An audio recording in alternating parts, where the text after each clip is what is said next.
So it was about late 2007, like maybe late fall. And, I had been wanting to be married for a long time, probably since I was 17 years old. And that was like 5 years before I knew the Lord. I had been, I had had such an awesome, incredible, adventurous life in the Lord since 1994. And I don't know, I just got to this place in my life where I was like, felt stagnant in life. You know how you can get in places like that. It's your relationship with God is fine. It's not stagnant, but it's just like, where am I going? What am I doing? I feel like I'm in that one of those little transition points of my life, but I'm coming out of one thing, but I don't know where I'm going. And so I was hanging out with a friend of mine. I was actually living in his house, and I'm sitting on this bed, and I'm reading through this scripture, and it says something about the Lord desired, and it was something about desire in the gospel, and Jesus talked about it.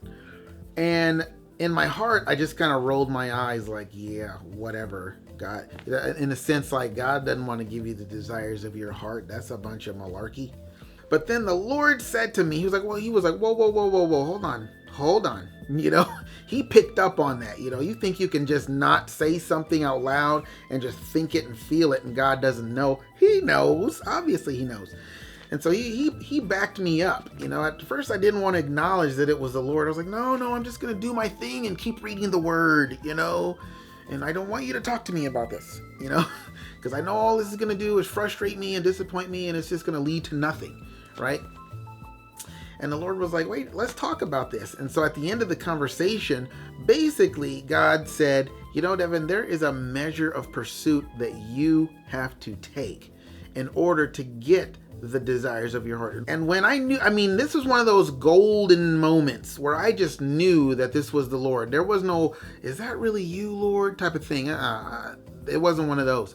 And I was like, wow. I was like, God has given me permission to pursue. Because see, at that point, I was really bound by 1 Corinthians 7, I believe, that said, do not seek a wife. And I was like, well, okay, if I can't seek a wife, I got to wait for God to bring one to me. Come on, Lord, bring them on, bring them to me. And it just wasn't working. Every female that came into my life, I was just like, Lord, is this the one kind of thing? After a while, I kind of lost that mentality of is this the one mentality. I ended up I wasn't there when me and God had this conversation about, you got to pursue. I just got on every Christian dating website possible. And the first one I paid for was eHarmony. And I kid you not, I went through 600 plus profiles of people, that kept coming to my, I guess your inbox, I guess you could say. I don't know how eHarmony works now, but they would match you up with people who would seem compatible to you. And I went through like 600 of them. And I found like 2 people through eHarmony that I ended up dating. I talked to this one girl for a long time. A long time meaning like a month maybe. And then I flew up to Michigan to see her. And then as soon as I saw her, I was like, nope, that's not it. It's weird. It's like, why did I have to go through all this process? Fly on a plane just to meet her. And as soon as I saw her in the airport across the way, I just got that sense like, nope, that's not the one. And I'm like, what? Why do I have to go through all of this? And then the date that we went on was just really bizarre because she did not like me trying to be close to her or trying to really get to know her. She was uncomfortable by that. And so it was a completely awkward situation, but I was willing to just kind of work through it, but she wasn't. And so we just ended up not going anywhere. I got depressed and bummed out by that. And the Lord was like, you got to keep going, So I just kept going, and then I ended up going on a date with this other girl, and that was just extremely awkward because I was carrying the entire time. And I was just like, wow, what is going on? This is weird. And so that didn't work out. And so I got kind of really depressed at that point for like a couple days. And so this is what happened. I'm laying on the bed, same bed that God gave me this word to go and pursue and all that. And I'm laying on the bed, And understand, this whole eHarmony journey was like a 3-month long journey, because that's how long I had paid for eHarmony, just a 3-month deal, and I did not renew it. So after eHarmony failed, I thought for sure I was going to meet my wife through eHarmony, right? And it completely failed. And so I'm laying on the bed just completely depressed, like don't want to move, don't want to get up, don't care. Who cares about brushing your teeth and showering? I'm depressed, I'm bummed out. I thought you told me to pursue this thing. I pursued it and nothing happened. and so this is the Lord. Hear me out. The Lord. So I wake up this one morning, still in this state of depression. I'm going through the whole day depressed, waking up depressed, going to sleep depressed. And I wake up this one morning and God is sitting. It's like I get this super amazingly strong vision of Jesus sitting on the edge of my bed. And he's just sitting on the edge of my bed with his back to me. And then he turns to me. It's like he turns around to me. He doesn't quite look at me, but he just turns and he's just like, so you done? I'm not kidding you. That's what he's like. He's like, so are you done? And it was almost like a sense of like, were we going to keep going? Or are you just going to sit there? But that's all he said. He's like, so are you done with this? And I knew right then, that word, I understand like that can maybe seem harsh to some people, but that word jolted me out of this funk I was in. And I got back up and I kept going. And then I found Match.com, right? So I was, my zest and zeal for pursuing and trying to get this prize, this wife that I knew God had for me out there, it was renewed. And so I pursued and I went out there and I got on Match.com, right? And then I got on Christian Mingle, but Christian Mingle was just, at that time when I was on it, it was weird. So I was like, Match.com was like, you could find solid, good believers on Match.com, right? And you knew what you were looking for, or it was a lot easier. And so I got on Match.com and I was like at it with like a double vengeance. I'm like, I am so at this thing, man. And so I got on Match.com, did my little thing, I filled in all my little preferences and whatnot, and every single solitary person that came up as a possibility, I emailed all of them. And do you know what happened from that? Yeah, absolutely nothing for a little while. And then I got this email that someone, because you can get winks and little likes and little hearts, and like, oh, what are you liking and hearting me for? I want to communicate with you. I'm trying to find my wife, and you're wanting to heart me or like me. It's like, what? Oh my gosh, that is the lamest thing ever. And and so I got this email from this person, and I looked at who the user was and all that. I was like, I don't recognize that person at all. But I emailed so many people I wouldn't know. And so I looked at the profile and I was like, oh, okay. It said Ocean Joy 25 or something like that. So I emailed her back and she said, I like to communicate and I like to meet face to face. I don't want to do this long-term back and forth type thing, right? And I was like, oh, that's so cool. I'm down with that because that is me too, right? It was a really interesting thing because the day before I got that email, I went to, our church at the time had small groups, and I went to my small group leader.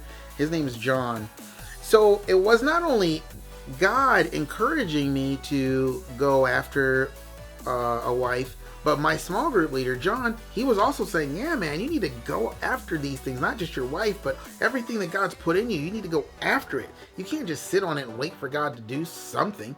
It's like, you got to do something, right? And I just told John at the end of this whole Match.com Christian Mingle thing, which again, guys, was another 3-4 months. I was just like, man, I'm done. My heart was completely and utterly empty and deflated. I was like, I'm done. And I wasn't depressed this time. I was just like, I quit. I'm done. This is not going to work. I did what I could. I'm done. And then I got the email. Okay. So you have to understand, the email, I was responding to it and I was just like, okay, this is wow, this seems cool. Talked to her on the phone. She's like, hey, my name's Michelle and I'm Devin. Let's meet at Panera Bread in Northern Kentucky, because that was the halfway point for both of us. And I was like, and she worked in Northern Kentucky at the time, so it was like a hop, skip, and a jump away after work. And I was like, okay, that's great. I was not excited. I was not like, I thought it was cool, but I wasn't like, yay, whoa, this is the one, my wife, whoa, yeah, all right, yoo-hoo. Nope, none of that. I was just like, okay, cool. And hear this. I was almost like, Lord, you know what? I don't even think I'm going to go. That would be so wrong to stand this girl up, though. It would be so bad. But it's like, honestly, Lord, I'm not even interested. I'm just not interested, man. What was I not interested in? I wasn't interested in another eHarmony experience. I wasn't interested in more disappointment. I wasn't interested in getting my hopes up only to have them, I wasn't interested in that. And I just knew that that's what was going to happen. And the Lord told me, he was like, you better go. And I was like, okay, I will go. And I think it was more of like, you better go because you said you're going to go. You can't just stand this girl. You can't do that. That is not integrity. You don't do that. And the Lord said, you need to go. And I was like, okay, I'll go. It was out of complete sheer obedience that I went. It wasn't because I was full of faith and excitement and hope for the future of this dream come true. Nope. I was like, all right, I'm going to go just because on the sheer fact that you said, hey, cast your nets on the other side of the boat. Lord, I've been toiling for months and you're going to tell me to cast all right, whatever. I'll do it. And so I go in this beat up, broke down, embarrassing black pickup truck because my car had broke down. So I had to get this other broke down black truck from the job I worked at. And it was terrible situation. I'm like, this is not the first date you want to go on. Not only that, I had cornrows in my head. And I was like, here's a black man going into Panera with cornrows. Yeah, that doesn't look right. It's like, woo, future husband material, because I knew she was white. So I was like, man, I didn't look like my profile picture. So I was like, this is probably I'm going to look all ghetto. And I was like, I didn't care. I just did not care. And then the moment happened when I knew where she was. It was about time for her to come through. I was like, I know what she looks like. And I'll just be straight up honest with you guys. The picture was not popping, okay? The picture that she had on her profile page was not like this great looking picture. I mean, she was cute and all, but I was like, oh, she's cute. She's all right. And then, oh my God, she walked through the door, little 5'2", super cuteness with the hair. And she was so petite and gorgeous. And I was like, I'm not kidding you. Right then, man, an excitement just blew up in me. And I was like, whoa. I was like, you do not look anything like your picture. And it was really great because because I had been deflated so much, all my performance to please and make sure I'm on my best behavior and all that stuff was completely gone. I was totally myself, like the self you see right now. That was me. I was just like, hey, what's up? How you doing? Gave her a hug. I went up to her. I was like, I'm a hugger, so I'm gonna hug you. She's like, oh, that's great, because I'm a hugger too. And I was like, all right, cool. And then we went up to Panera, ordered the same thing. She thought that I was like trying to be like her, so maybe that she would like me more if I ordered the same thing as her and all that. It didn't really matter to me. I was like, this is what I like. And so we went and we sat down. The whole time I felt like myself, I didn't feel like I was in performance mode like I was with those other 2 dates. Honestly, I didn't realize it at the time, and so we go and we sit down, and this lets you know that I really did not care, because I hit her with the hardcore heavy question right away, like within the first 5 minutes. I was like, so do you believe in the baptism of the Holy Spirit? The evidence of speaking in tongues or prophesying and the gifts of the Spirit and all that stuff.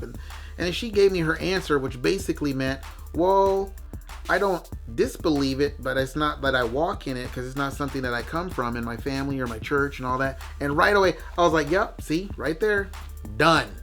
Because there's no way, because me personally, I've had horrible experience with people who aren't baptized in the Spirit. and their super mega defensive ways and their attacks against it. And I'm like, that's it. That was the moment right there. I knew. I was like, all right, that's it. That's the disappointment factor right there. This is shut down. Close up shop, guys. This is it. This is where it ends, because there's no way we're ever going to get along. And right in that moment, God was like, whoa, whoa, whoa. Because see, I was starting to back up, and God put his hand on my back, so to speak. And he was like, whoa, whoa, whoa, no. No. You don't know what's going on here. And so when I felt like, okay, wow, the Lord is here. This is very clearly the Lord, because he didn't speak to me like that unless it's very serious. And I was like, okay. And so we went on, it's like this long walk, and we were just talking for hours and hours and hours nonstop. I wasn't carrying the conversation, and she was adding her. I mean, it was just, we were getting knit together right away. And so basically I was like, at the end of the day, I was like, wow, did this really just happen? This was awesome. And I was like, so you want to do this again? And I was like, even right then, I was like, okay, this is the point where she's going to be like, well, it was fun. But she didn't say that. She was like, yeah. So that date happened on June 16th, 2008. And we got married on December 20th of 2008.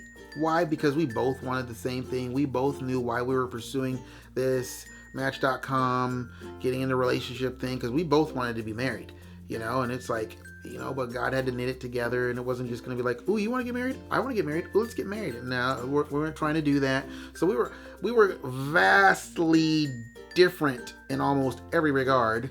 But at the same time, like, we were just drawn to each other. It was just a great thing. And it's like, what do you learn from something like that?